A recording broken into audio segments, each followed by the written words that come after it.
शाम के 6:40 थे। सूरज ढलने लगा था, लेकिन कस्बे का पुराना चौराहा हमेशा की तरह शोर से भरा था।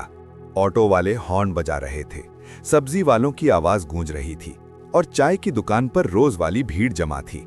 उसी भीड़ में एक साधारण सी महिला खड़ी थी।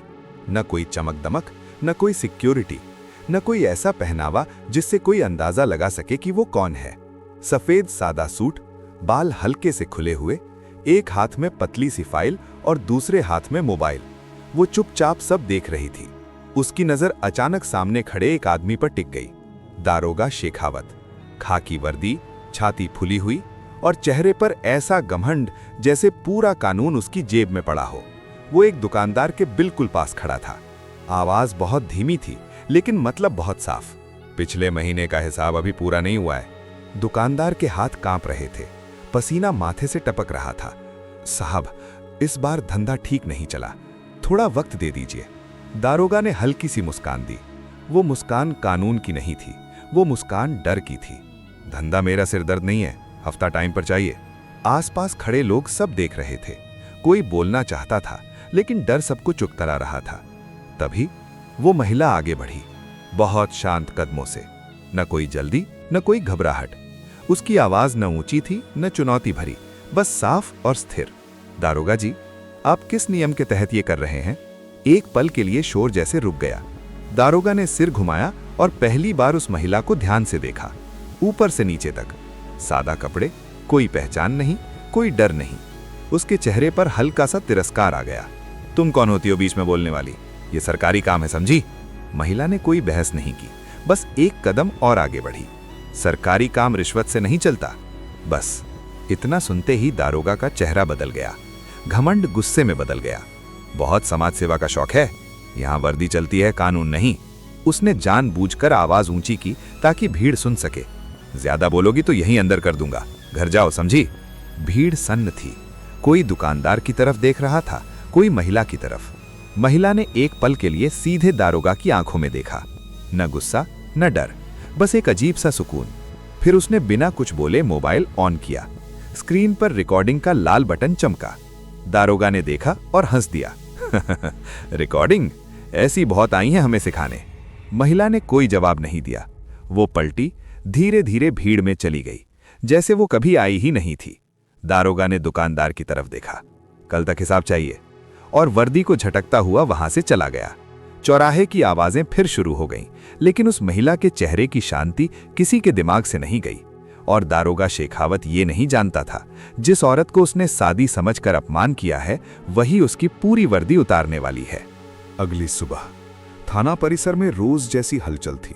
सिपाही झाड़ू लगा रहे थे। कागजों की खड़खड़ाहट और चाय की महक पूरे थाने में फैली थी। दारोगा शेखावत अपनी कुर्सी पर पसर कर बैठा था, एक हाथ में चाय, दूसरे में अखबार। उसके चेहरे पर वही पुराना भरोसा, यहां कुछ नहीं बिगड़ सकता। पास खड़े सिपाही से वो हंसते हुए बोला, कल वाली औरत याद है? बहुत कानून पढ़ा रही थी। सिपाही मुस्कुराया, सर, आजकल सब एक्टिविस्ट बन गए हैं। दारोगा ने चाय की चुस्की ली। ऐसी बहुत आती हैं, फिर अपने काम से चली जाती हैं। उसी वक्त थाने का दरवाजा जोर से खुला। एक सिपाही लगभग दौड़ता हुआ अंदर आया। सर, आज जिला स्तर का निरीक्षण है, डीएम मैडम खुद आ रही हैं। चाय का कप दारोगा के हाथ से लगभग छूट गया। वो तुरंत सीधा बैठ गया। क्या आज? जी सर, आधे घंटे में। थाने में अफरा तफरी मच गई। फाइलें सीधी होने लगी, फर्श पर पानी डाला गया, सिपाही लाइन में खड़े होने लगे। दारोगा शीशे के सामने खड़ा होकर अपनी वर्दी ठीक करने लगा। बटन बंद, कैप सीधी, लेकिन अंदर कहीं एक हल्की सी बेचैनी थी। कुछ देर बाद थाने के बाहर सरकारी गाड़ियों का काफिला रुका। सायरन बंद हुए, सब लोग सावधान। एसपी, एसडीएम पहले ही पहुंच चुके थे। फिर एक गाड़ी का दरवाजा खुला और बाहर उतरी वही सादी औरत। सफेद सूट वही शांत चाल। बस फर्क इतना था, अब उसके साथ फाइलें थीं और चेहरे पर पूरा अधिकार। दारोगा की आंखें फैल गईं। उसे लगा जैसे जमीन खिसक गई हो। वो फुसफुसाया, ये तो डीएम मैडम बिना किसी जल्दबाजी के थाने में दाखिल हुई। सब अफसर सलामी में खड़े। वो सीधे कुर्सी की तरफ बढ़ी और बैठ गईं। कमरे में सन्नाटा। डीएम मैडम ने नजर उठाई, सीधी, दारोगा शेखावत। आवाज न ऊंची थी न सख्त, पर उसमें ऐसा वजन था कि पूरा कमरा सीधा हो गया। दारोगा आगे बढ़ा। जी मैडम। डीएम मैडम ने फाइल खोली। कल शाम 6:40 कस्बे के चौराहे पर क्या हो रहा था? दारोगा का गला सूख गया। मैडम, वो रूटीन चेकिंग थी। डीएम मैडम ने मोबाइल टेबल पर रखा। स्क्रीन ऑन हुई, वीडियो प्ले हुआ। दारोगा की अपनी आवाज, धमकी, रिश्वत की बात, भीड़ की खामोशी। पूरा कमरा देख रहा था। एसपी ने नजर झुका ली। एसडीएम के चेहरे पर तनाव था। वीडियो खत्म हुआ। डीएम मैडम ने शांत स्वर में कहा, कल आप मुझे घर जाने की सलाह दे रहे थे दारोगा साहब। दारोगा के माथे से पसीना बहने लगा। और आज मैं आपको समझा रही हूं कि वर्दी का मतलब क्या होता है। दारोगा कुछ बोल नहीं पाया। उसकी जुबान जैसे तालू से चिपक गई हो। डीएम मैडम ने फाइल बंद की। ये सिर्फ शुरुआत है। कमरे में खड़े हर इंसान को महसूस हो रहा था, ये मामला अब थाने तक सीमित नहीं रहने वाला। कमरे में अब भी सन्नाटा था। वीडियो बंद हो चुका था, लेकिन दारोगा शेखावत के कानों में उसकी अपनी आवाज गूंज रही थी। डीएम मैडम कुर्सी से उठी। वो खिड़की के पास गईं। बाहर थाना परिसर दिख रहा था। लाइन में खड़े सिपाही, सिर झुकाए हुए। उन्होंने बिना पीछे मुड़े कहा, दारोगा शेखावत, आप ये मानते हैं कि कल जो हुआ वो गलत था? दारोगा ने सूखा सा जवाब दिया, मैडम, गलती हो गई। डीएम मैडम ने पलट कर देखा। उनकी आंखों में गुस्सा नहीं था, उससे ज्यादा खतरनाक कुछ था, निराशा। गलती तब होती है जब नीयत साफ हो। उन्होंने मेज पर रखी दूसरी फाइल खोली। आपके थाने से पिछले 2 साल में 14 शिकायतें आईं। एक एक करके पन्ने पलटे गए। हफ्ता वसूली, झूठे चालान, दबाव में बंद की गई एफआईआर। हर लाइन दारोगा के चेहरे से रंग खींच रही थी। एसपी ने धीरे से पूछा, मैडम, ये शिकायतें तो बंद हो चुकी थी। डीएम मैडम ने सिर उठाया। बंद की गई थी, न कि हल की गई थी। उन्होंने अगला पन्ना खोला। 3 शिकायतें सीधे मेरे दफ्तर तक पहुंची थीं। कल की घटना ने उन्हें दोबारा जिंदा कर दिया। दारोगा का शरीर कांप रहा था। मैडम, मैं अकेला नहीं हूं, ऊपर से दबाव रहता है। डीएम मैडम की आवाज ठंडी हो गई। ऊपर का दबाव कानून से बड़ा नहीं होता। उन्होंने टेबल पर एक और मोबाइल रखा। ये पिछले 6 महीनों की कॉल डिटेल है और ये सीसीटीवी फुटेज। स्क्रीन पर तस्वीरें बदली। वही चौराहा, वही दुकानदार, वही दारोगा, बार बार। एसपी की भौहें तन गईं। मैडम, ये तो गंभीर मामला है। डीएम मैडम ने जवाब दिया, गंभीर इसलिए है क्योंकि इसे हल्के में लिया गया। वो दारोगा की तरफ बढ़ीं।